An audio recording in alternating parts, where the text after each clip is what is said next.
瞓覺嘅時候，如果你咧唔係成日都打鼻鼾嘅，間唔間中先一次咧，其實係正常嘅。但係有啲人咧，如果佢係一個星期裏邊都有打鼻鼾3晚，令到咧其他人都困擾，亦都好大聲咧，咁就唔正常噶啦。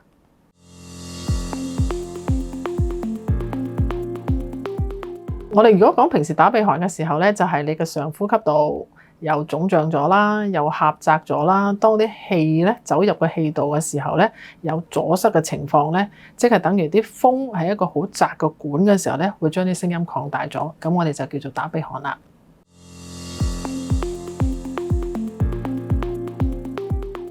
嗱，唔係人人咧打鼻鼾都有睡眠窒息症嘅。咁有90%嘅人有睡眠窒息症都會打鼻鼾，其實有1成嘅病人咧，佢哋係唔打鼻鼾嘅，佢哋自己都覺得自己冇症狀嘅，咁唔代表佢係冇睡眠窒息咯。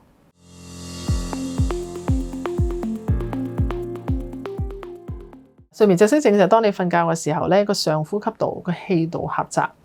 咁令到你咧瞓得唔好，同埋咧個氧氣咧入去個氣道嘅時候唔足夠嘅。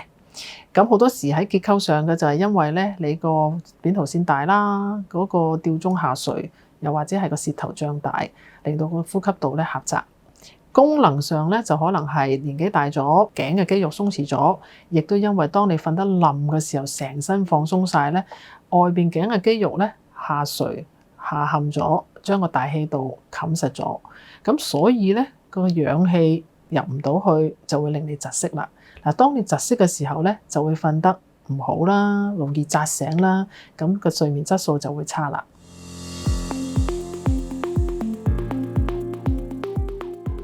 患有睡眠窒息症嘅人咧，大部分咧都係佢身邊嘅人覺得佢有問題嘅，咁見到佢嘅鼻鼾好大啦，覺得佢好似唔唞氣咁啦，咁多數都係身邊個人叫佢去睇醫生嘅。咁夜晚嘅時候咧，好多時發覺佢咧周身喐，瞓得唔冧，同埋仲要覺得佢成日起身去廁所。咁當佢第二朝起身嘅時候咧，佢會覺得自己硬係無精打采，瞓極都唔夠嘅，一坐低就想瞌或者有頭痛。咁啊，當佢哋開會啊、打電腦嗰時又會瞌住眼瞓啦。咁好多時都可能要飲咖啡啊、食香口膠提神。工作嘅時候個態度緩慢啦，同埋又覺得自己思路唔清晰嘅。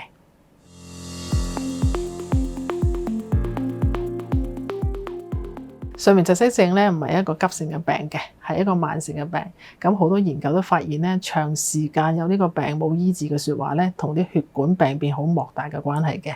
咁呢啲研究裏面發現咧，睡眠窒息症同血壓高、心臟病、腦中風同埋爆血管咧，非常之有密切嘅關係。如果你發現身邊個人長時間都有打鼻鼾，同埋佢哋咧瞓覺嘅睡眠質素差，日頭工作嘅時候咧好緩慢、好無精打采，應該及早求醫，可以早啲治療。